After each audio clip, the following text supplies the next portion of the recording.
Oke, bismillahirrahmanirrahim. Assalamualaikum warahmatullahi wabarakatuh. Jumpa kembali di channel Dapur Gaptek pada tutorial Google Calendar.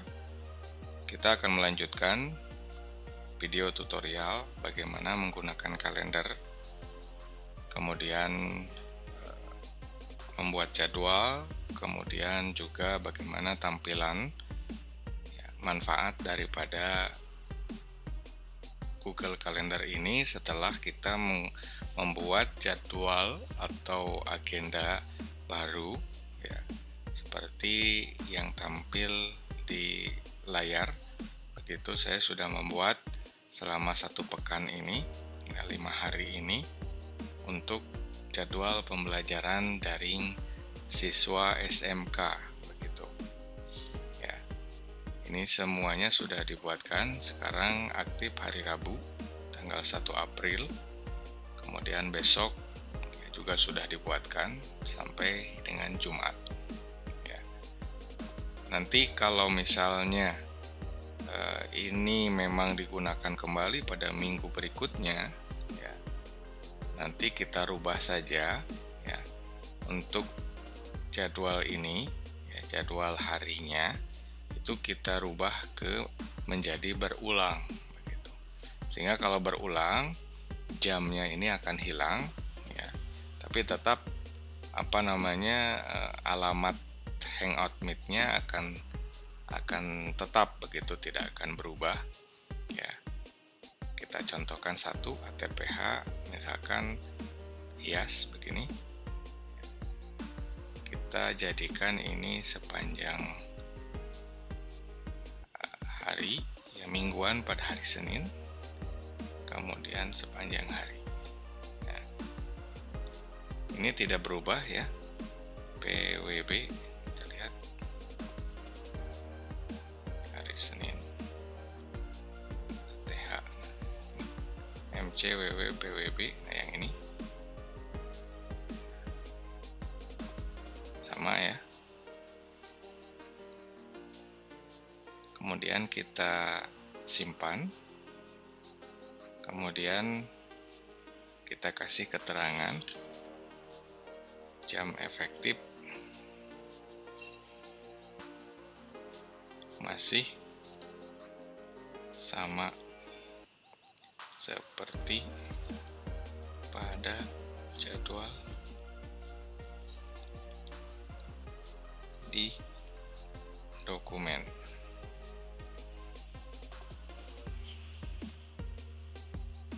Jam efektif masih sama seperti pada jadwal di dokumen.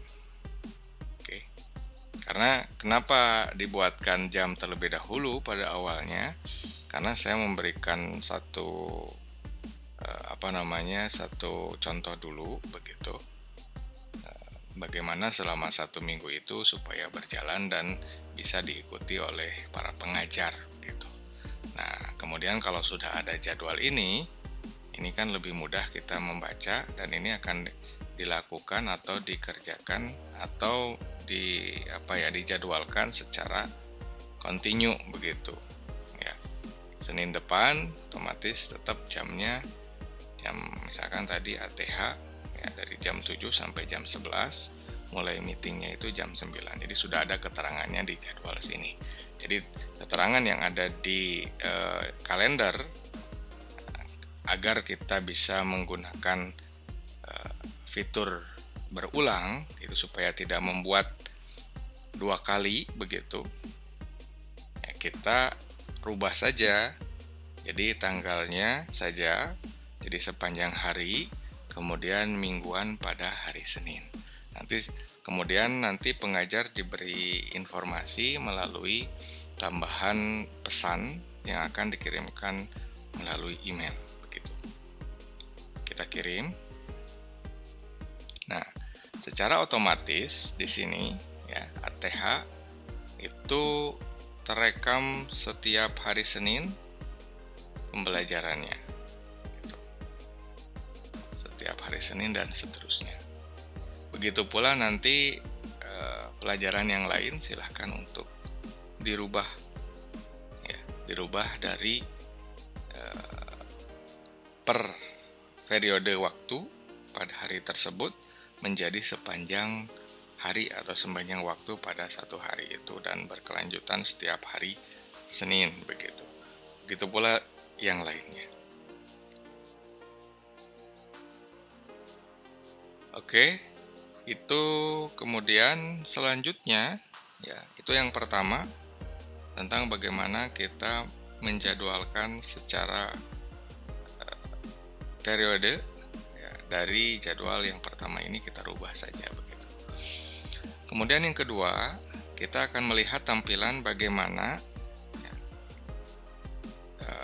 meeting, ya, bagaimana jadwal meeting ini ya, yang kita buat di kalender itu muncul di Hangout Meet ya. Dan ini akan memudahkan para user, memudahkan pengajar yang telah membuat jadwal seperti ini di Hangout. Kita coba buka tampilan Google Hangout Meet ya. Maaf, ini Google Hangout yang satu lagi. Jadi ada dua, Hangout dengan Meet. Kalau Hangout itu untuk chat, kemudian juga video call, pesan, tapi secara personal begitu ya. Bisa juga video call tapi secara personal, namun ini agak kurang digunakan begitu, karena untuk aplikasi platform yang tren saat ini untuk chat itu adalah WhatsApp. Jadi Google Hangout masih jarang digunakan mungkin begitu. Tapi juga ini bisa digunakan untuk media komunikasi chat dengan siswa atau dengan guru. Nah, kemudian kalau Meet itu tandanya adalah kamera seperti ini ya. Kemudian alamatnya adalah kalau kita akses di web browser itu meet.google.com gitu. Nah, kemudian di sini ada meeting yang memang sekarang sedang aktif. Ya, kalau kita tidak membuat jadwal ya di kalender, ini tidak akan muncul gitu. Ya, karena kita sudah membuat jadwal di kalender per mata pelajaran, kemudian kita buatkan juga room meetingnya, maka akan muncul gitu di Hangout Meet. Nah, yang sedang berlangsung ya, akuntansi, PKN, tematika, AT sayur, ya, kemudian sistem robot.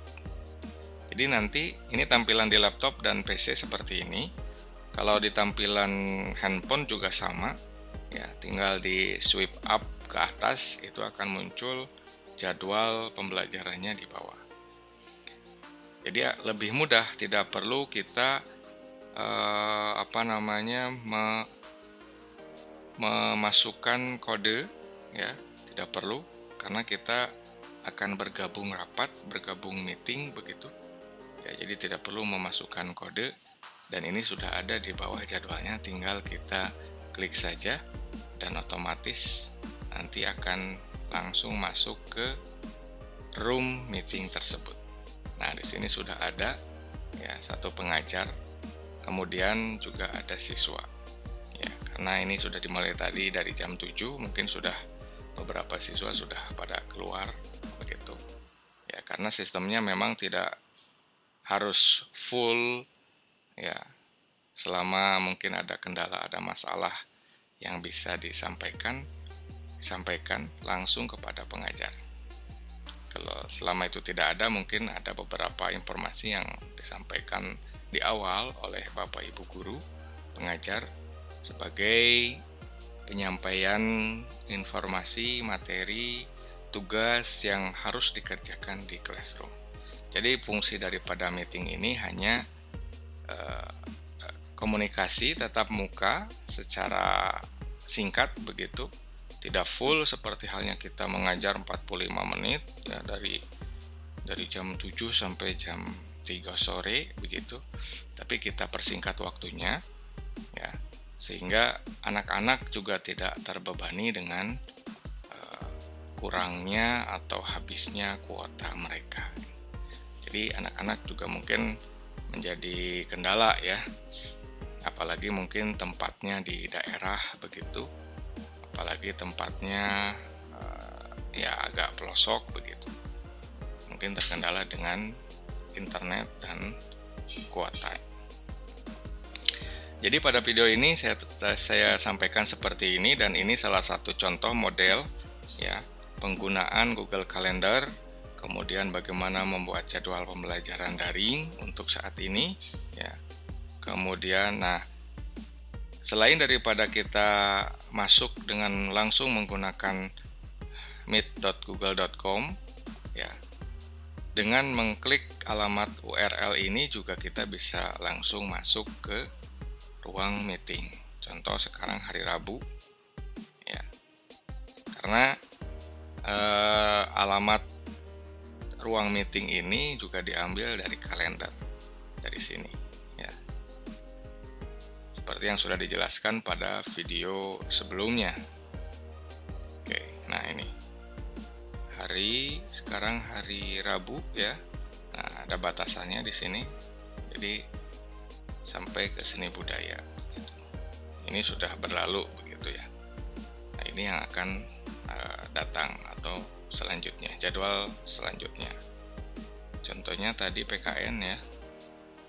PKN di kelas mekatronik. Kita langsung bisa klik ya.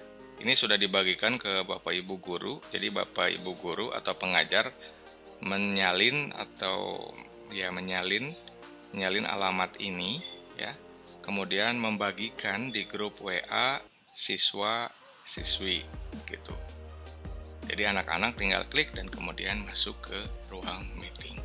Kalau kita klik ini, maka secara otomatis masuk ke ruang meeting mata pelajaran seperti tadi ini, PKN 10 Teknik Mekatronika.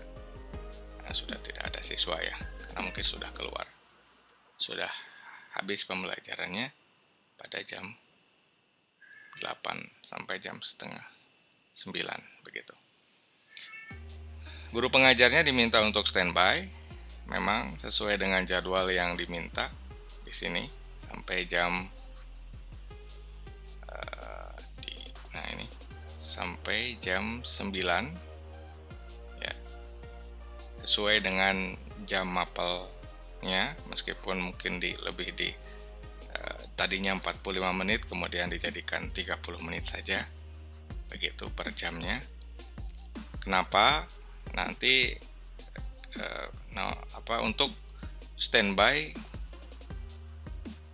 jika memang ada siswa yang terlambat masuk ke dalam ruang meeting begitu. Jadi siswa diberi waktu sekian menit begitu untuk bisa mengikuti ya. Kalau memang ada kendala, misalnya di rumahnya tidak ada sinyal, kemudian dia harus keluar terlebih dahulu mencari sinyal, butuh waktu, maka mungkin ada kesempatan bagi siswa tersebut untuk bisa berkomunikasi meskipun tidak bersamaan dengan teman-temannya yang lain. Ya, kita fleksibel saja dalam hal ini karena mengingat